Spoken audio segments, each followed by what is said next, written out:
Glyza POV. Hindi pa rin makapaniwala si Glyza sa nakitang tagpo sa pagitan ng kanyang asawa at ng babaeng kasama nito. Nilagay ko sa malapit na mesa ang bag na may pagkain at lumabas na ng office. Glyza, sandali! Rinig ko pang sigaw ni Adrian. Binilisan ko ang paglalakad dahil ramdam ko na sinusundan niya ako. Pumasok ako sa elevator at mabilis na pinindot ang close button. Malapit na si Adrian pero mabuti na lamang at di niya naabutan ang pagsara ng elevator. Nagmamadali ako ngayon na papalapit sa kotse ko. Agad akong pumasok at huminga ng malalim. Biglang tumunog ang phone ko at nakita ko ang pangalan ni Adrian. Hindi ko naman iyon sinagot. Nasundan pa iyon ng ilang pantawag pero hindi ko sinagot. Ini-off ko na lang ang phone ko. How dare you to do this to me? Inis na wika ko sa sarili. Pinakalma ko muna ang sarili ko bago pumasok ng hospital. Tinanggal ko muna ang negative thoughts ko at nag-focus sa trabaho ko. Adrian POV. Sir Adrian, wait! Wika ni Isabel habang sinusundan ako sa parking lot. Hinawakan niya ang braso ko at mabilis ko itong inalis. Huwag mo subukan hawakan ako. Seryoso kong wika sa kanya. Tinignan ko siya na masama at pumasok na sa kotse ko. Sinusubukan ko na tawagan si Glyza pero hindi pa rin niya sinasagot. I hope she won't get the wrong idea. Hindi ko alam kung bakit kinakabahan ako ngayon. Isabel is one of my employee. Palagi siyang dumidikit sa akin at minsan nagiging touchy na. Palagi niyang sinasabi sa akin na gusto niya ako pero palagi ko rin sinasagot na hindi ko siya gusto. Pero di pa rin siya tumitigil. Sinubukan kong sabihin kay Daddy pero nag-aalala ko na baka sabihin niya na sinisira ko ang imahe ng kumpanya and also my image as CEO. Isabel is one of the best employee here in our company. That's why Chairman De La Cruz likes her. Palagi maganda ang proposal niya at maganda rin kumausap sa mga investors. Pero hindi ko gusto ang ugali niya. Nagmamaneho ako ng mabilis hanggang sa makarating ako sa bahay. Sinalubong ako ni Yaya Celia. Sir Adrian, ang aga niyo naman po yata umuwi. Wika nito. Pinangyari lang po sa office. Nakauwi na po ba si Glyza? Saad ko at tumingin sa paligid. Si Ma'am Glyza po? Hindi pa po, sir. Sabi ni Ma'am Glyza kanina, pagkatapos ng ihatid ang pagkain sa'yo, idediretso siya sa ospital. Hindi naman ako makapunta sa ospital. Ayoko rin namang gulin siya doon. Umakyat na ako at pumunta sa kwarto ko. Tinawagan ko na rin ang sekretary ko na siya na muna ang bahala. Nagbihis ako ng pambahay at tumupo sa kama. Iniisip ko ngayon ang sasabihin ko sa asawa ko. Bakit ba ako kinakabahan? Wala naman akong ginagawang masama. Naisip ko na lamang na maligo ulit dahil tila nakadikit pa rin sa akin ang pabango ni Isabel. Palakad-lakad lang ako ngayon habang tumitingin sa orasan. Ilang oras na lang ay uuwi na si Glyza. Nakaligo na rin ako at nakabagsak lang ang buhok ko. Chineche ko rin ang phone ko, baka sakali mag-text siya dito, pero wala. Bumaba muna ako at uminom ng tubig. Ano po ba nangyari, Sir Adrian?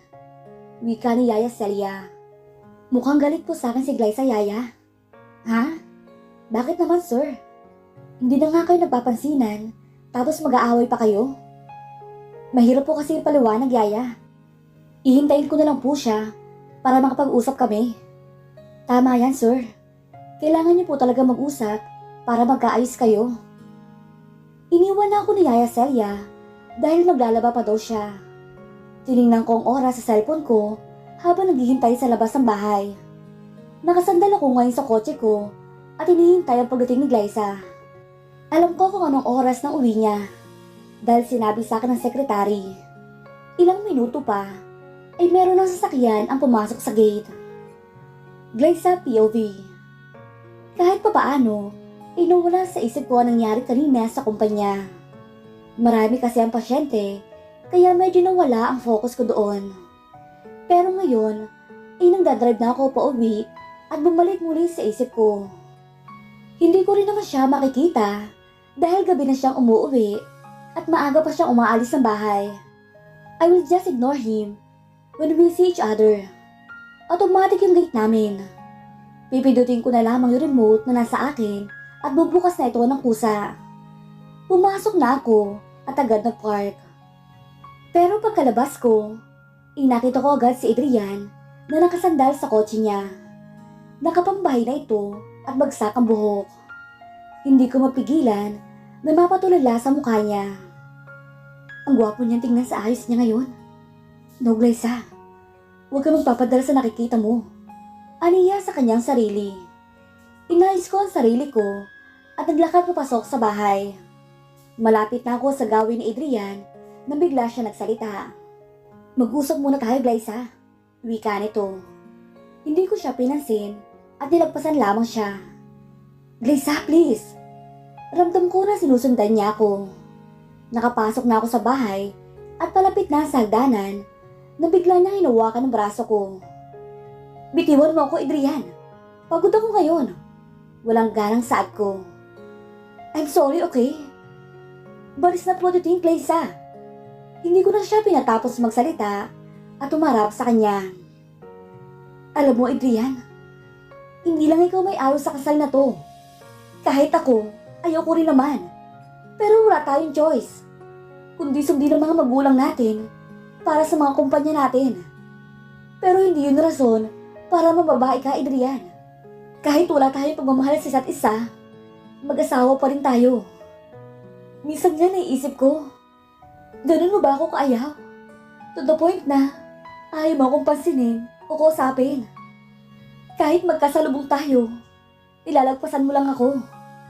Adrian, hindi lang ikaw nahihirapan sa ganitong setup natin.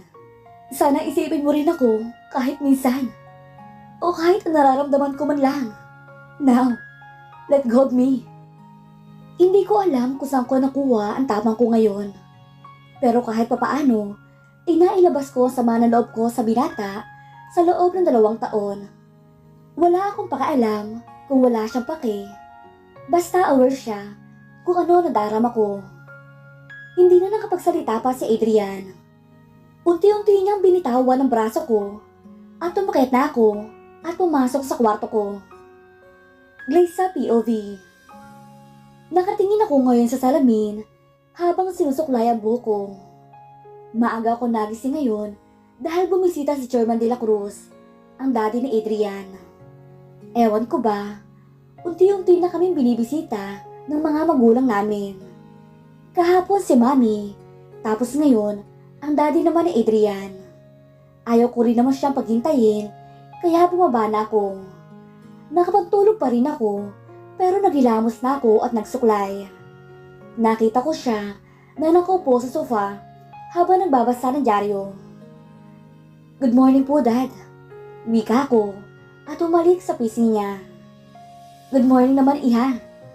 Mas lalo kaya kang gumaganda ngayon. Nakangiti na wika nito sa kanya. Napangiti naman ako sa sinabi ng dad ni Adrian. Umupo ako sa gilid na side ng sofa. Paal kasi ang arrangement ng sofa namin at merong center table sa gitna. Maraming salamat po, Dad. Bakit nga po pala kayo dito? May sasabihin lang kasi ako sa inyo ni Adrian. Siguro, hintayin na lang muna natin siyang bumaba. Dad, baka po kasi nasa office na si Adrian. I will tell him na lang po pag uwi niya. Hindi ko na natapos ang sinasabi ko nang dumating si Adrian. Andito na ako, Dad. I'm sorry to keep you waiting. Nakangiti ang wika ni Adrian at tumabi sa akin. Bigla ko tuloy na alaala ang nangyari kagabi. So that we're all here, sasabihin ko na sa inyo ang sadya ko dito. Do you remember your Tito Noel, Adrian? Wika ni Chairman de la Cruz. Yes, Dad. Mom's cousin, right? Sagot nito. Yes, Iho. Last week, tinawagan ako ng tito mo. He offered a free staycation sa resort niya. Niyaya ko mama mo, and she said yes. Kaya nag-go-on na rin ako sa kanya. Kaso ang problema, may mahalaga akong trabaho sa Dubai. Nakakahiya naman na humindi ako ngayon sa tito mo, lalo na at bukas na yon. Paliwanag pa ng kanyang ama. Pwede naman po sigurong puntahan ninyo muna ang resort bago kayo pumunta sa Dubai, Dad. No, Iha. Sabay silang bukas na gaganapin. Hindi rin naman pwede na i-cancel ko yung gagawin ko sa Dubai. It's really important. So, ano pong gagawin ninyo? Wika naman na Adrian. That's why I'm here. I want to ask both of you a favor. Instead na kami ang pumunta ng mami mo, what if kayo na lang mag-asawa? Naparunong ko ng laway sa sinabi ni Chairman de la Cruz. Nag-iwasan nga kami, tapos magbabakasyon pa kami na magkasama. Wika ng dalaga sa sarili. Po? Kami ni Glyza? Oo, anak. Napansin ko rin kasi na hindi kayo lumalabas ni Glyza. Paano kayo magkakaroon ng banding yan? Parati na lang kayo nagtatrabaho. So, what do you think? Huminga na malalim si Adrian at sumandal sa upuan. Sige po, Dad. Okay lang naman sa akin. Depende na lang po kay Glyza kung hindi siya busy. Nasa akin naman ngayon ang pressure. Kapwa sila nakatingin sa akin na para naghihintay ng sagot. Okay po, Dad. Pero ilang araw po ba kami doon? Saad ko. Isang araw lang naman, anak. Mag-overnight lang kayo doon. Tapos pwede na kayo umuwi anytime kinabukasan. Ando naman si Noel para i-guide kayo. Pagkatapos ng pag-uusap na yon, ay umuwi na rin si Chairman de la Cruz. Umakyat na rin ako sa taas kasi kailangan ko na maganda upang pumasok sa trabaho. Editing naghahanda na rin si Adrian para pumunta sa kumpanya. Nagkasabay pa kaming bumaba. Naramdaman ko na sinusubukan niya lumapit sa akin. Siguro wag na lang muna ngayon. Pagdating ko sa ospital, inagpaalam na agad ako na hindi ako makakapasok ng 2 araw. Sinabi ko na lamang na mag-overtime lamang ako ng 2 araw para mabawi ang araw na wala ako. Kaunti lang ang pasyente, kaya hindi ako masyadong nahirapan. Minsan nakikipag-usap ako sa mga kasamahan ko at minsan naman ay hindi. Minsan talaga trip ko lang ang tahimik.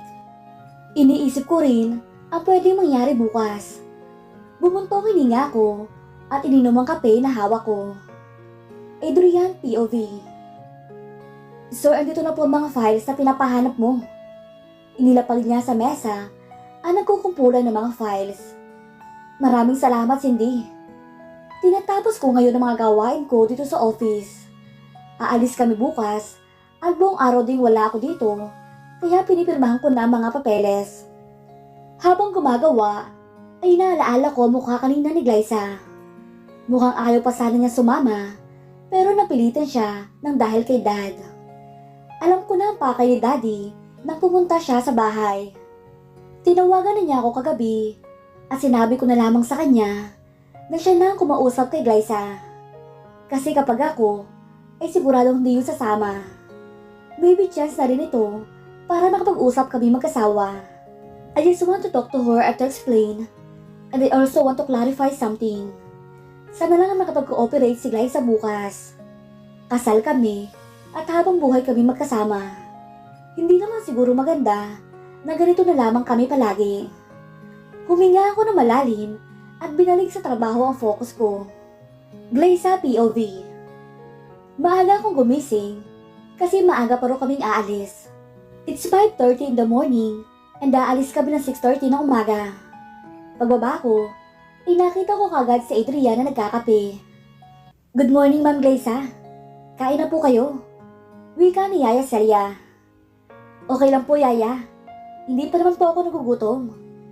Nagtimpla na lamang ako ng kape at umupo sa sofa. Kinuha ko ang dyaryo na nasa center table at binasa ito. Ilang minuto pa, ay naghanda na kami para sa lakad namin. Naligo na ako at nagbihis. Binaba na rin ng mga kasambahay namin ang mga gamit at pinasok ito sa kotse namin. Binuksan ko ang pinto ng backseat at uupo na sana ako nang may naisip ako. 2 lamang kami ni Adrian ang aalis. Hindi makakasama ang driver namin, kaya siya magdadrive. Kapag dito ako umupo sa backseat, magmumukhang driver ko siya. Bumuntong hininga na lamang ako at nilagay ang bag ko at lumabas ang sasakyan. Binuksan ko ang pinto ng passenger seat at doon umupo. Ilang minuto rin ay dumating na rin si Adrian. Nagulat pa siya na makita ako na nasa passenger seat. I think nakuha naman niya kung bakit. Tinuruan rin naman ako ng mga magulang ko ang good manner.